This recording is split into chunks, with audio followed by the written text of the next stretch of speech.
Gospel according to St. Mark, the 6th chapter. Glory to you, O Lord. The apostles gathered around Jesus and told him all that they had done and taught. Jesus said to them, "Come away to a deserted place all by yourself and rest for a while." For many were coming and going, and they had no leisure even to eat. And they went away in a boat to a deserted place by themselves. Now many saw them going and recognized them, and they hurried there on foot from all the towns and arrived ahead of them. As Jesus went ashore, he saw a great crowd, and he had compassion for them, because they were like sheep without a shepherd. And he began to teach them many things. When they had crossed over, they came to the land at Gennesaret and moored the boat. When they got out of the boat, people at once recognized him and rushed about the whole region and began to bring the sick on mats to wherever they heard he was. And wherever he went, into villages or cities or farms, they laid the sick in the marketplaces and begged him that they might touch even the fringe of his cloak. And all who touched him were healed. This is the gospel of the Lord. Praise to you, O Christ. Please be seated.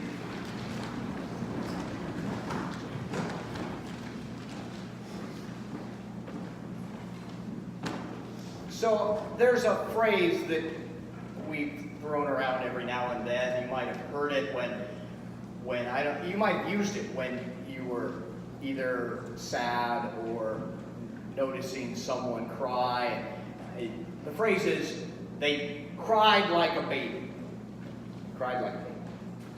Well, this week, I realized I wanted to change that phrase to, they cry like John Stevens. It's true. I was sitting there, I'm on the couch, I'm reading, and Sharon's got her iPad, and she's watching a movie, and I glance over and I recognize it as Steel Magnolias. I know, right there, half of you are crying already. I catch it, and I mean, I just see I think Sally Field was about to go into one of her well-known speeches, and the tears, just like they were there. Which reminded me, in 2002, I was in my first call. I was about 2.5 years into my first call. And in your first 3 years of ministry, they have first call experiences or educations or retreats. So I'm with a group of pastors, and we decided at the end of the day, we're going to go see a movie. And so there's 11 of us, 10 women and myself, which I love the fact that I can go to a movie with 10 women pastors. That there is a wonderful thing. That there is, I mean, whether we know it or not, that's a stance of justice right there. But 10 women pastors and myself, we go to this movie. It's Beautiful Minds. And it's one of those movies that if you haven't seen it, have a box of tissues. And if you haven't seen it, it's worth seeing it. It's based on a true story. Russell Crowe plays in it. But we get to the end of the movie, and I am bawling like a baby. I am crying. I mean, this is the new phrase I've heard in the last probably 6 months is ugly tears. You know, it's like the ugly face where it's like, I'm sobbing. So we go from the movie back to the pub where all the other Lutheran pastors are gathering, which is what we do. And we're at this pub and we're talking around a table, and the conversation starts off with, what movies has John cried in? Which we quickly change it to, what movies has John not cried in? So they're throwing out a couple of movies, and this was just about the time that the redo of The Lord of the Rings, where, you know, the 8-hour film where you go and watch it, and they're like, and they throw out there, Lord of the Rings, twice. You cried twice? Yes. And I tell them the two parts, when Gandalf dies and Samchi leaves, and everyone goes, well, okay, yeah, I could see that.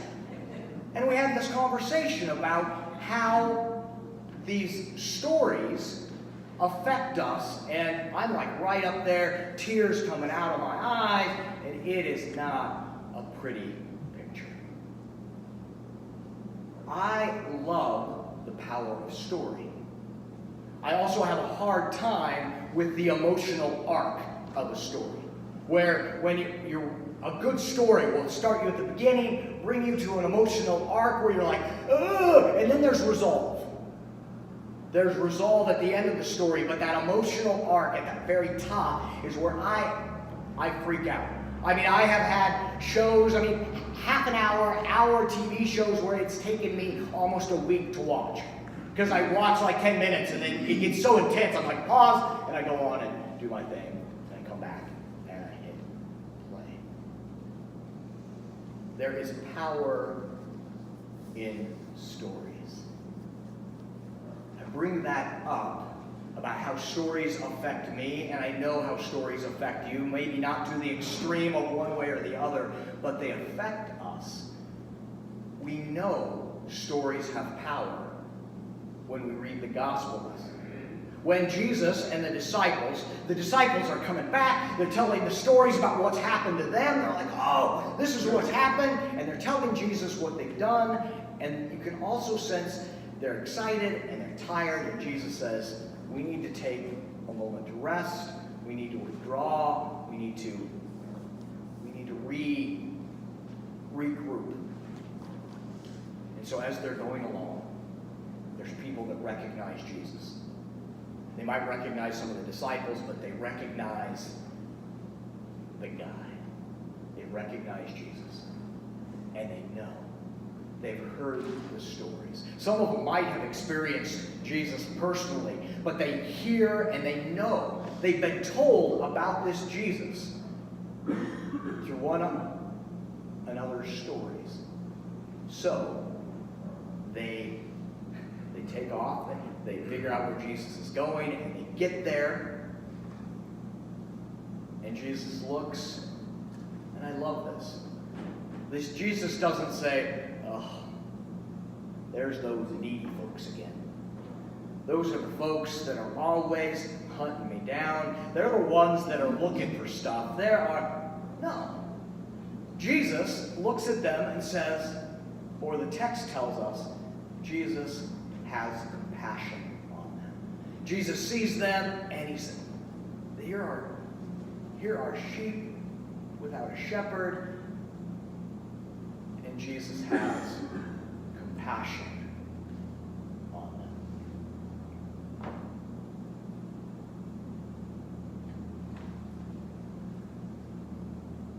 I have a hard time with stories. The emotional arc. Sometimes it's easier for me to read it in the book because I can set the book down, but even then, it still finds its way in.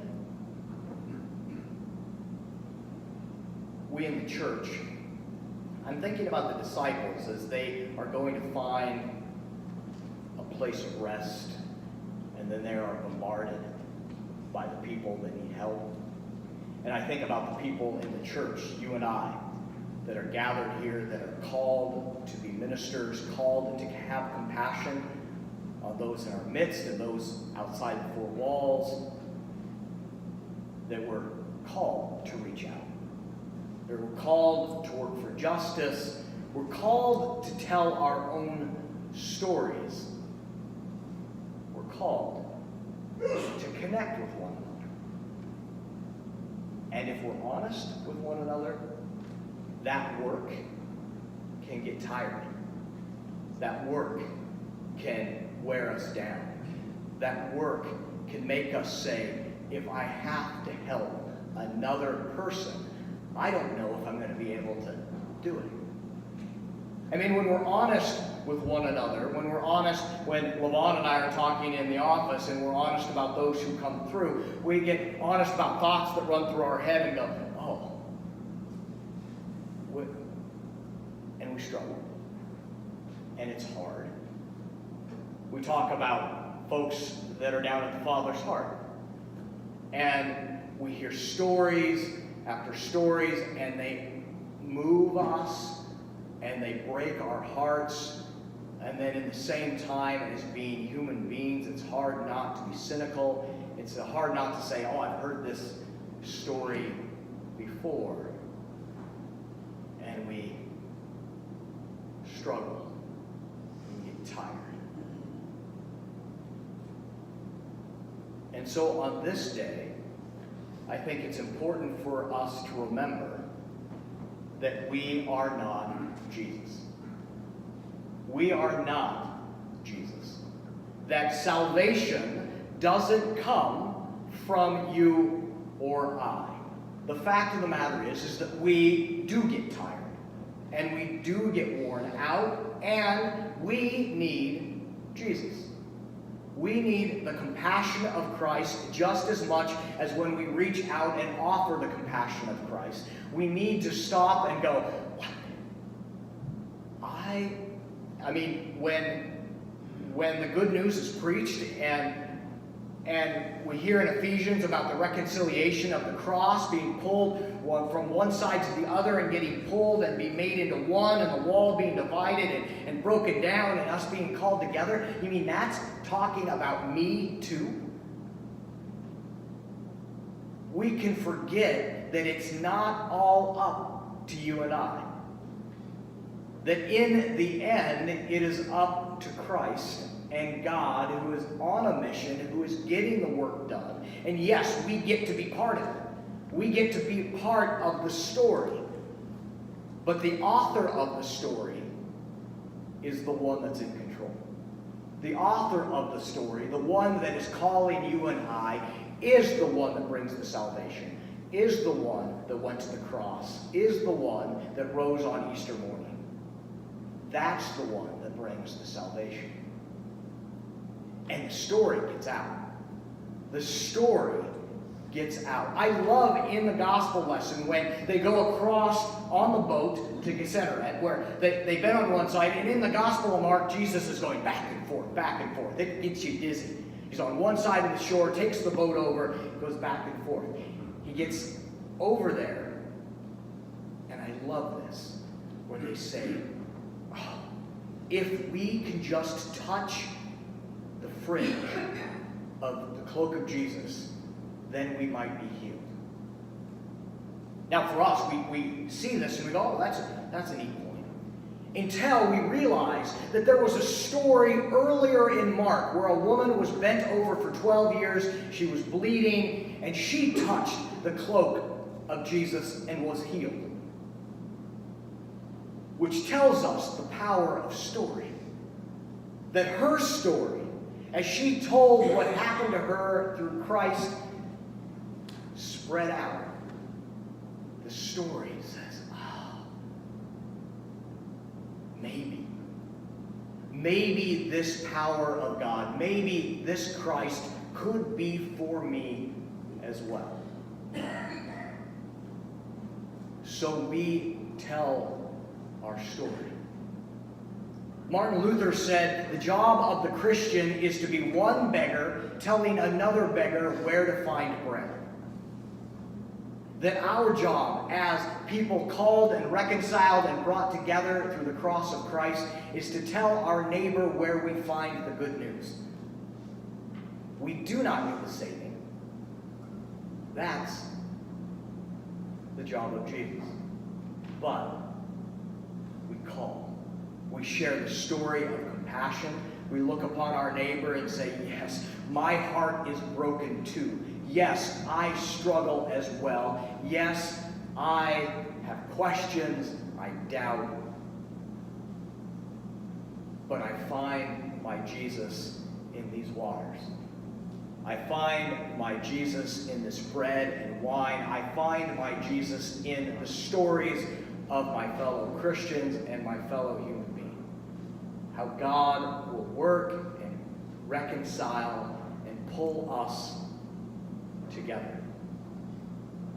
And it's our job. We get to tell the good news. That's the job that we have. We tell the good news through word and action. As we reach out, we say, let me show you compassion because of the God that first showed me that same compassion. We tell our story. And we all have stories to tell. We sit and we have a cup of coffee with a neighbor, and we say, let me hear your story. Imagine that. Remember the last time that someone heard your story. There's no judgment. There was no finger wagging. There was no how dare you. That you were able to just share your story. Ugly tears and all. And know that you were loved. That's the kind of God that we have. To hear your story. And that Jesus might look a lot like Kevin. That Jesus might look a lot like John. Or Beverly. Or a couple of you in the cheap seats. When we take time and we listen to one another and we hear our stories, there is power in that. That's something that we just can't just push off to the side. There is power in listening to another person's story, and there is power in being able to tell your story. Because that's when the work of reconciliation and healing begins. And you get to be part of that. I get to be part of that. That is good news. And that is grace for this world.